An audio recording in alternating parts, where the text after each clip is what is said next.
Question is calculate effective nuclear charge on 4s electron in scandium. Scandium में 4s electron के लिए हमें इसका इफेक्टिव न्यूक्लियर चार्ज निकालना है। ठीक है, तो कैसे निकालेंगे? सबसे पहले आप स्कैंडियम का इलेक्ट्रॉनिक कॉन्फ़िगरेशन लिखेंगे।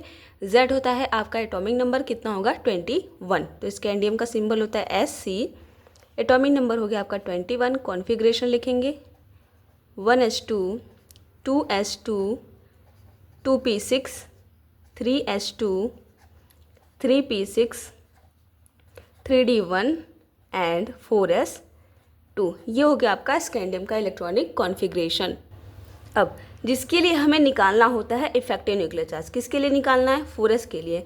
तो उस सेल को हम बोलते हैं n सेल। तो ये आपका क्या हो जाएगा? n cell.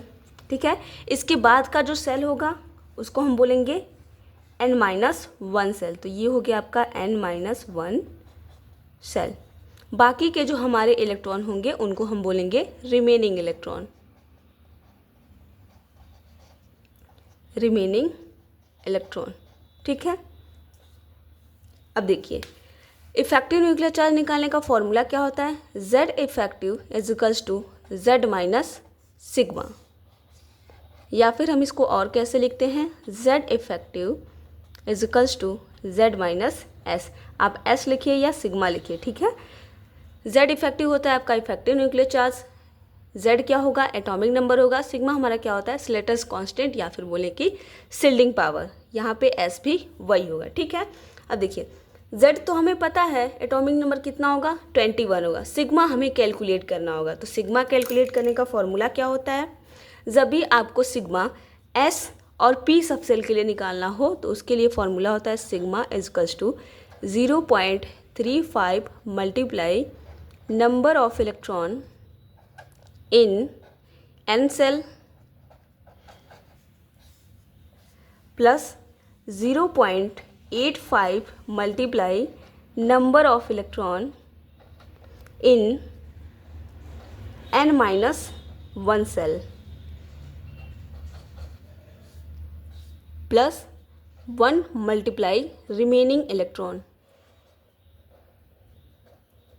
रिमेनिंग इलेक्ट्रॉन ये है आपका सिग्मा कैलकुलेट करने के लिए formula for S and P subshell के लिए। ठीक है, अब हम इस फॉर्मूले से सिग्मा को कैलकुलेट कर लेते हैं। तो सिग्मा इक्वल्स टू क्या हो जाएगा?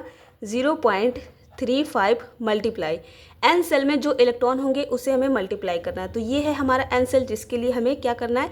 इफेक्टिव न्यूक्लियर चार्ज निकालना है। तो इसके में कितने इलेक्ट्रॉन है? S में 2 इलेक्ट्रॉन है। एक इलेक्ट्रॉन के लिए हमें निकालना है, तो यहाँ पे एक ही इलेक्ट्रॉन बचेगा, तो 1 से मल्टीप्लाई करेंगे plus 0.85 multiply number of electron in n-1 shell. ये है हमारा n-1 सेल। कितने इलेक्ट्रॉन है? 2 6 8 1 9। तो 9 से मल्टीप्लाई होगा प्लस 1 मल्टीप्लाई रिमेनिंग इलेक्ट्रॉन।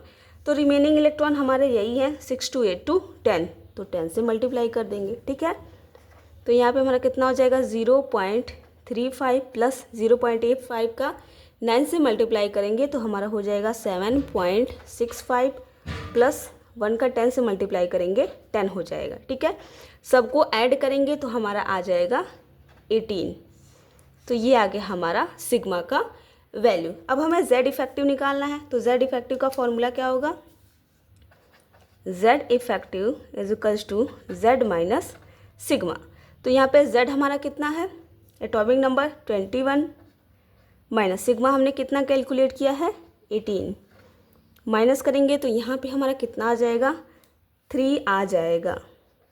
तो ये हो गया आपका Z इफेक्टिव का वैल्यू। ठीक है, तो टोटल जो इफेक्टिव न्यूक्लियर चार्ज आएगा 4s इलेक्ट्रॉन पे वो कितना होगा? 3 होगा।